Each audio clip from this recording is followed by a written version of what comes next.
और आइए अब आगे खबरों में बढ़ रहे हैं। कांग्रेस परिसीमन बिल का पुरजोर विरोध करेगी। अप्रैल की तरह जुलाई में भी सरकार को सदन में जीतने नहीं देगी। सोनिया गांधी के घर पर हुई मीटिंग में पार्टी ने यही रणनीति बनाई है, लेकिन क्या कांग्रेस इसमें कामयाब हो पाएगी? क्योंकि अप्रैल के महीने में जब डीलिमिटेशन बिल गिरा था तब सरकार 2/3 बहुमत से 54 वोट पीछे रह गई थी, लेकिन उसके बाद टीएमसी में बगावत हो गई, आम आदमी पार्टी में बगावत दिखी और सारे बागी एनडीए का हिस्सा बन गए। उद्धव ठाकरे की पार्टी के भी 6 सांसद शिंदे सेना में शामिल हो चुके हैं। उधर डीएमके और कांग्रेस के रिश्ते 36 हो चुके हैं और महाराष्ट्र के मुख्यमंत्री देवेंद्र फडणवीस के साथ एनसीपी के दोनों गुटों की गुप्त बैठक के बाद उनके भी एनडीए का साथ देने की अटकलबाजियां चल रही है। ऐसे में सवाल ये कि क्या कांग्रेस सरकार को 2/3 बहुमत हासिल करने से रोक पाएगी?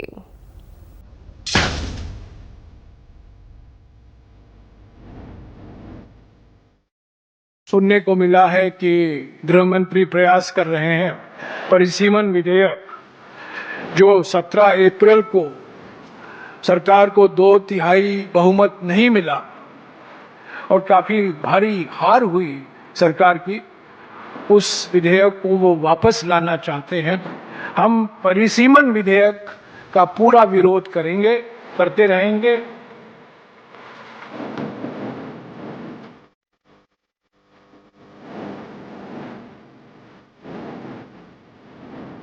पाँच 543 सदस्यों वाली लोकसभा में अगर 1/3 आप निकालेंगे तो 181 हुए। तो वो महिला आरक्षण का प्रावधान कीजिए, हम आपका पूरा समर्थन देंगे। आधे आबादी को जो अधिकार मिलना चाहिए था, जो महिला शक्ति बंधन अधिनियम लगा लोकसभा में, वो पारित नहीं होने दिया विपक्ष ने।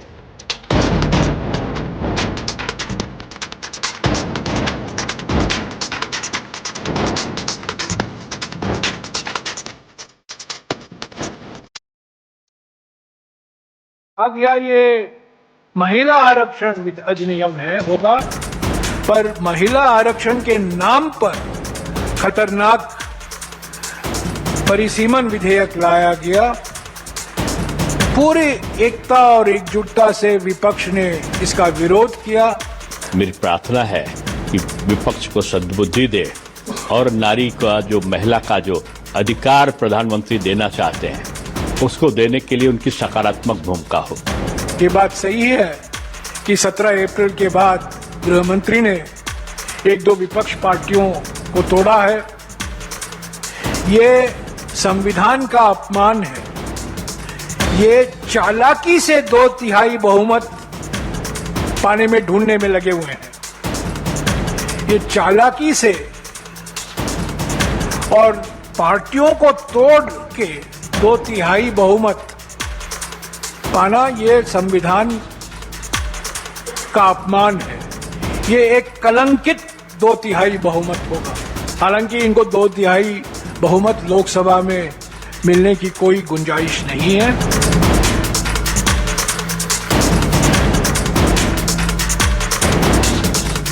कौन किसी को तोड़ता है?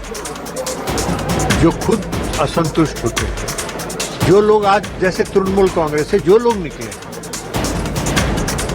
उनको कोई तोड़ा है? पूरे दिन नहीं आए ममता बनर्जी जी कि उनको अभी जाके रैनेश कुमार का पास बोलना पड़े कि हम असली तृणमूल है, हम ममता बनर्जी। ये जो नकली है, जो गद्दार है, वो जाके करे। बीजेपी किसी को तोड़ नहीं रही है, ना तोड़ने में विश्वास है। आप सभी जानते हो कि हमारे शिवसेना के 6 सांसद जाकर वो शिंदे के पार्टी में मिल गए हैं।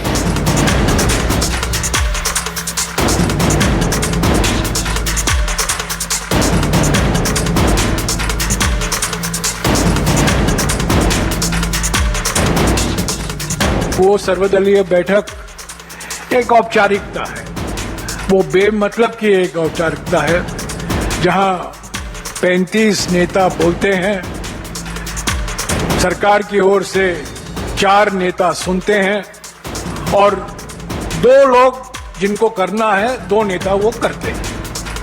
यही हमारा अनुभव रहा है पिछले 12 साल में।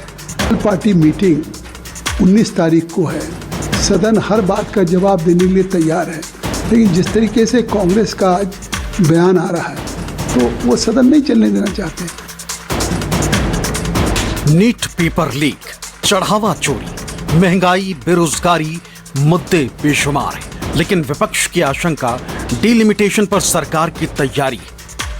हालांकि अभी सरकार ने इसकी कोई औपचारिक घोषणा नहीं की है, लेकिन कांग्रेस ने ताल ठोक दिया है कि अगर चाहे जितनी भी कोशिश कर ले, डिलिमिटेशन बिल को पास नहीं होने दिया जाएगा।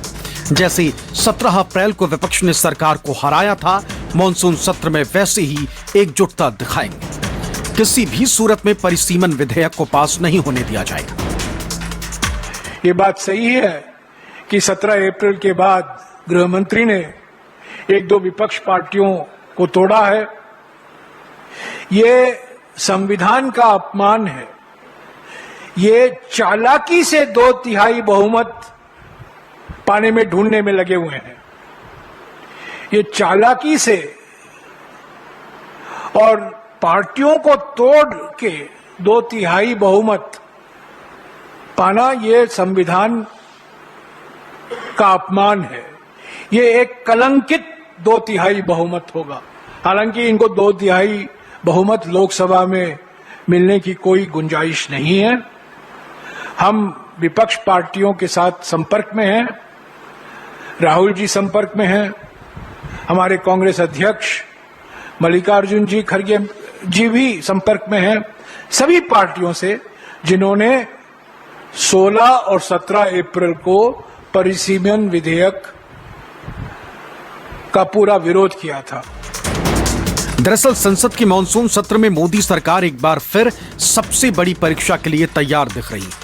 इस सत्र में सरकार देश के राजनीतिक ढांचे को बदलने वाले कुछ बेहद अहम संवैधानिक संशोधन विधेयकों को दोबारा पेश कर सकती है। इनमें एक देश एक चुनाव बिल और राज्यों में सीटों की संख्या को फिर से निर्धारित करने वाला परिसीमन बिल भी शामिल है।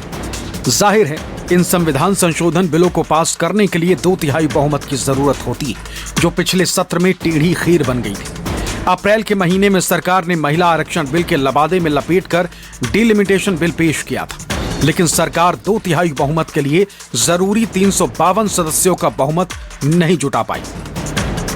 आंकड़े से 54 वोट पीछे रह गई, लेकिन तब से देश की राजनीति में बहुत कुछ बदल गया है। गंगा में बहुत सारा पानी बह गया।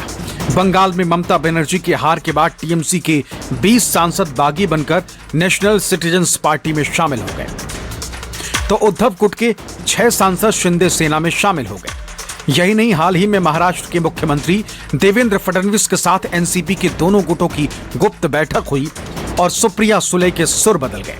हालांकि उन्होंने डिलिमिटेशन बिल पर अपना रुख बदलने की खबरों को खारिज कर दिया, लेकिन बीजेपी ने दावा किया कि सुप्रिया सुले सरकार के साथ आ चुकी। तो वहीं शिवसेना यूबीटी सांसद संजय राउत भी शर्तों के साथ समर्थन का राग गाने लगे। अभी कोई भी बिल का प्रस्ताव हमारे यहाँ नहीं आया है। कोई भी चर्चा डिलिमिटेशन के बारे में न हमने किसी से की है, न किसी ने हमसे की। तो जब बिल आएगा तब हमारा स्टैंड होगा, लेकिन जो भी बिल आएगा हमें विस्तार से इंडिया अलायंस में चर्चा करेंगे। हमारी जो चर्चा हुई थी उसके बारे में मैंने कई लोगों से उसमें चर्चा की थी। तब डीएमके हो, हम हो, सपा हो, 50% के बारे में हम सोचेंगे, ऐसा हमने कहा था।